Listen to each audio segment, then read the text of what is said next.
রোজার শেষে বাংলাদেশের কওমি মাদ্রাসাগুলোতে এক করুণ দৃশ্য দেখা যায়। সাধারণত ২৫ রোজা থেকে মাদ্রাসাগুলো ছুটি হতে থাকে। বেশিরভাগ ছাত্রছাত্রীর অভিভাবক এসে বাচ্চাদেরকে বাসায় নিয়ে যায়, কিন্তু একদল বাচ্চাকে নিতে কেউ আসে না। এদের কারো বাবা মা নেই, কারো বাবা নেই, মায়ের অন্যত্র বিয়ে হয়ে গেছে। অনেকের মা নেই, বাবা বাচ্চার খোঁজ রাখে না। খুব বেশি ভাগ্যবান হলে কারো কারো মামা খালা চাচা এসে কাউকে কাউকে নিয়ে যায়। বাকিরা সারা দিন কান্না করে। তারা জানে তাদেরকে নিতে কেউ আসবে না।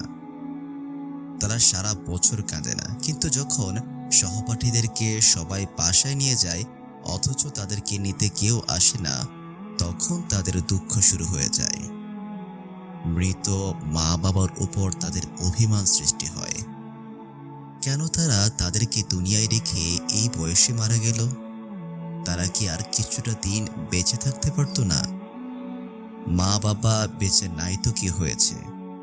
মামা চাচারা কেউ তাদেরকে নিতে আসলো না কেন? মা বেঁচে থাকতে মামারা কত আদর করত, বাবা বেঁচে থাকতে চাচারা কত আদর করত। এই বয়সে তারা দুনিয়ার একটা নিষ্ঠুর চেহারা দেখেছে। একটা অনুরোধ, এই ঈদে আপনার কাছাকাছি এতিমখানায় যান। কয়জন বাচ্চা বাড়ি যায়নি খোঁজ নিন। তাদের জন্য আপনার সামর্থ্য অনুযায়ী যা পারেন তা নিয়ে যান। এই গরমে তাদের আইসক্রিম খাওয়াতে পারেন, নিজের পক্ষে একটা চকলেট খাওয়ান। মনে রাখবেন, আজ আপনি বেঁচে না থাকলে আপনার ছোট সন্তান এতিম হয়ে যাবে।